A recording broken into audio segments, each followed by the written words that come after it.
Hey YouTube, it's Raxy. Welcome back to the channel. Hero Siege Season 8 begins on September 12th. And with that, going through all the build guides from Season 7, updating them for the new patch. Today, we're going to be talking about the start and progression guide for a quick slash samurai or blade barrier samurai.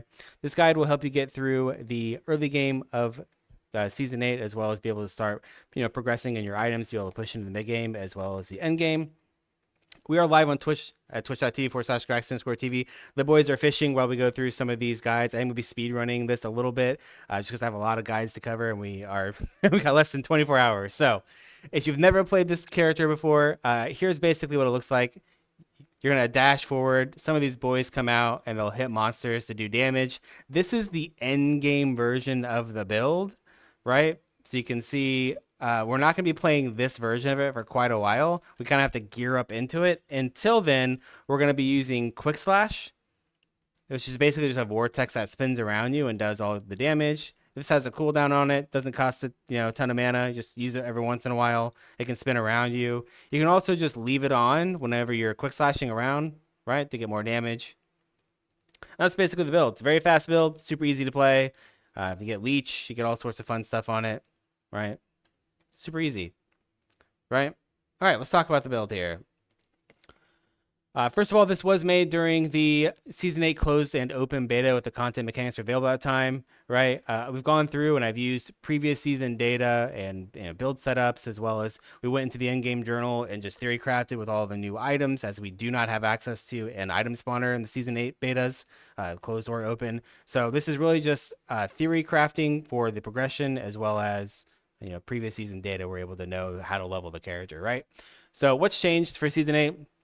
First of all, a blade barrier, that thing that was spinning around us, that did get a little bit of a nerf, as well as quick slash also received a small damage scaling nerf and a small range nerf, right? So keep that in mind.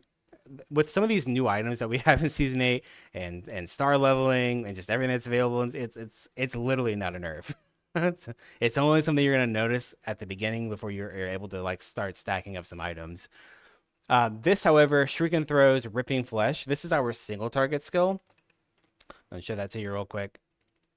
This did receive a slight nerf, so this will shoot out and stick into enemies, right? And after an amount of time, it comes back to you. The time in which that it's stuck into enemies has been halved, right? So that is a bit of a nerf. This is still going to be your best single target option. So, yeah. But again, with all the item changes, I expect it to be less of a nerf than a lot of people might say it is. And then last but not least, Shuriken Throw actually got a buff. And this is something I'm super interested about. I just want to bring it up now. This is something that I kind of want to test in the new season. This is what we used to play on Samurai, right? And with some of the new mechanics and stuff that are available in the next season, I don't know. I feel like this might be making quite a big comeback.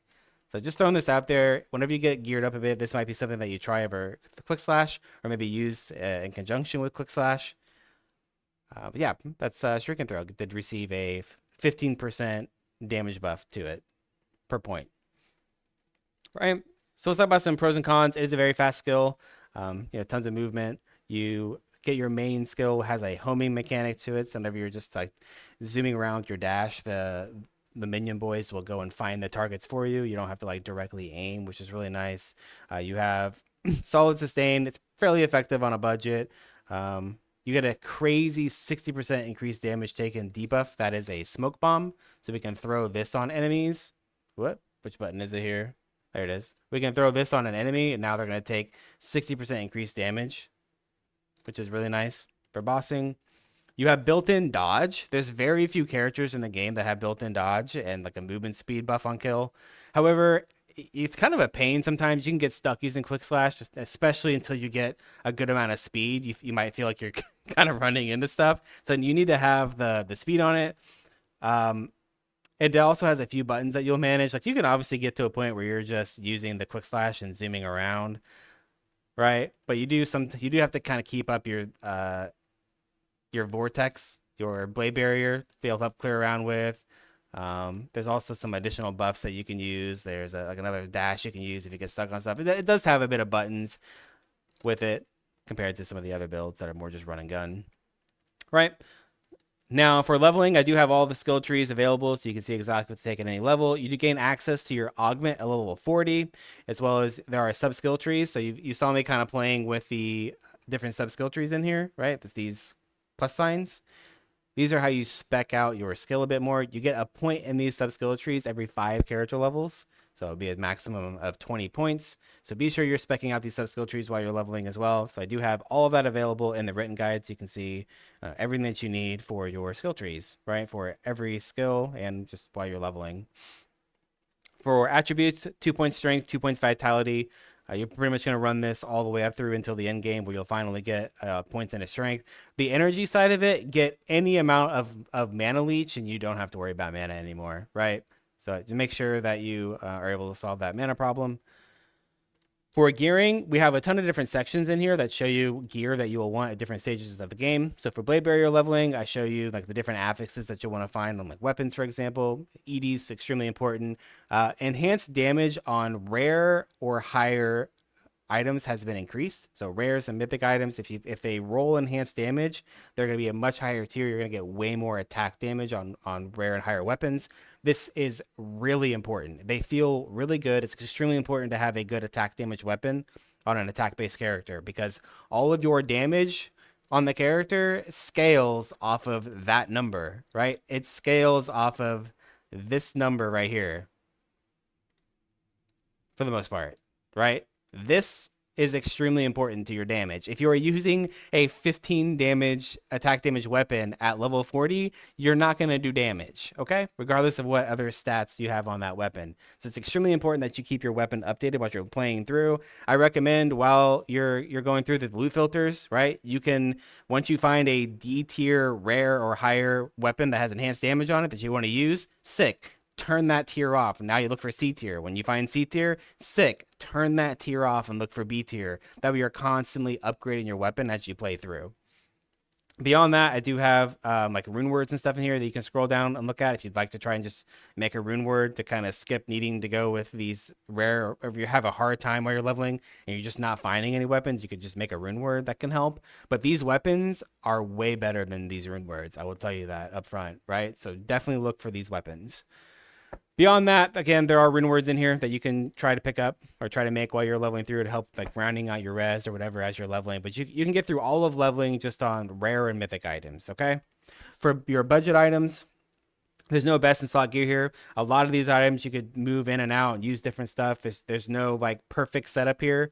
Our main goal right now when you hit level 100 is to get through Hell 1, unlock Satanic Zones so you can start farming for specific gear through satanic zones or just target farming things in general, right? Target farming is way better in season 8 than it's ever been. So I'm just showing you some different options of gear that you could look for, buy it on the auction house, whatever it may be, in order to be able to progress through Hell 1 and kill Mebius. Once you've done that, again, we have all of that, all this progression gear in here. A lot of these are just heroics that you can go and chase in zones. Again, target farming is back. You can literally open up a journal, find Lucy Day, see that it's in King's Garden, right, in Act 1, and go farm King's Garden and drop this item. It's honestly that simple. Again, you're going to have to grind for it. It might take some time, but maybe you find some other items in the pool that you can sell and make some money and buy one, right? So I have heroics listed in here in every section that you can go and either target farm out or purchase on the auction house to build out your character. Now, there is a little bit more to a Fizz character than just that, right? There is, because I get the question a lot of like, what's the best weapon for Quick Slash Samurai? The answer is it depends because you have a lot of different stats that you care about on a Fizz character. You have things like Deadly Blow, Crushing Blow, Open Wounds, Ignore Target Defense, Crit or Crit Chance, Crit Damage, right? This is a crit build, making sure that you have either enough attack rating to hit or enough Ignore Target Defense to where you basically can skip needing attack rating. All of these things are important, right?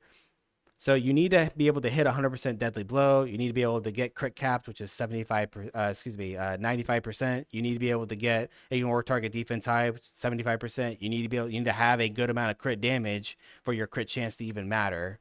right? So all of those things add up. So you need to make sure that you're balancing all of that within your gear. It's not just what's the best weapon, because that weapon might actually be a worse option than something else that maybe has way less attack damage, but it's providing you a ton of crit or crit damage or maxing out your deadly blow or whatever it may be. Okay. So make sure you're checking out all those different stats and you're hitting multiple points. It will make a big difference in your overall damage.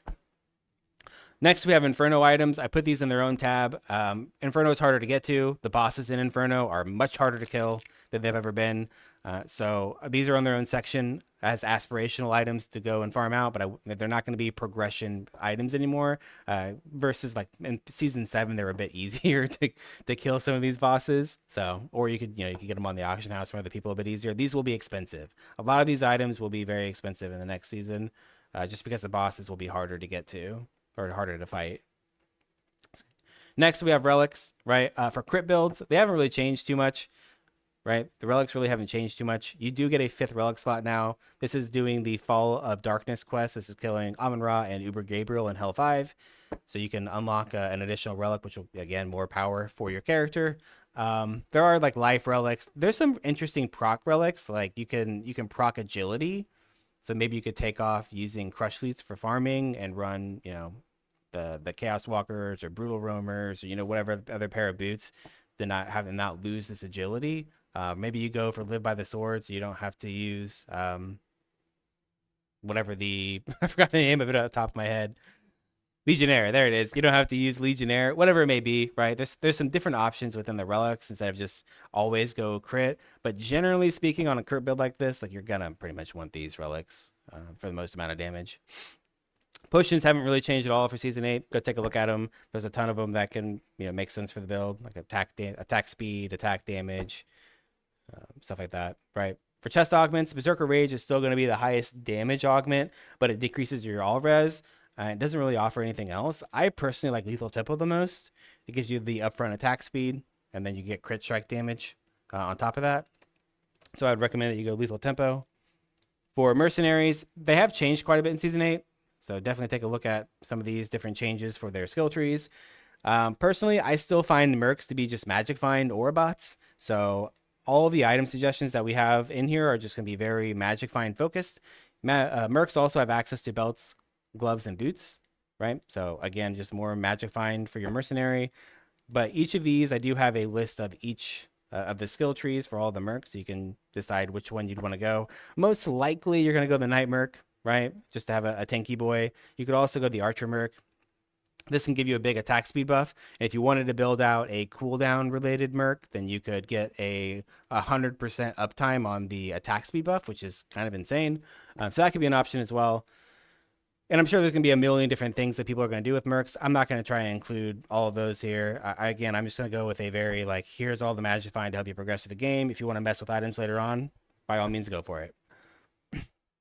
For hero levels, haven't changed too much. Some of these nodes up here in the top have changed quite substantially, so definitely give those a look. If you don't know about hero levels, go check out this video. It's in all my written guides. It explains how the hero level tree works, as well as how glyphs work. These are really important to tailoring your farming to exactly what you need for your character. So definitely give that a look if you don't know how glyphs work. They didn't really change for Season 8. Loot filters, I will have loot filters available for every class, archetype, every build, right? These are available in all the guides.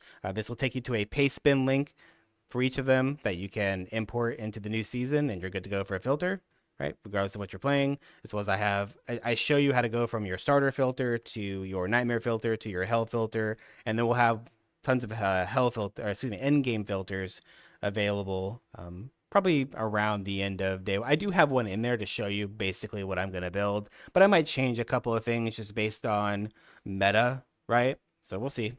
I will have those available as well as the season progresses.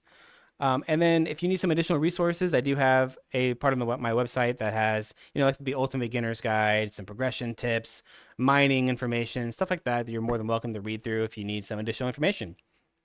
So yeah, that's going to wrap up Quick Slash Samarito for Season 8. I feel like it's going to be a strong build. It's been a very strong build in the past. Some of these new items that we're getting, you can check them out in the progression section. They're absolutely insane. It's going to make this character blast. So it'll be a lot of fun. Come check us out live, twitch.tv/Graxton_TV. You can fish. You can make me bald. It's always fun. Thank you for watching. We'll see you in the next video. Bye.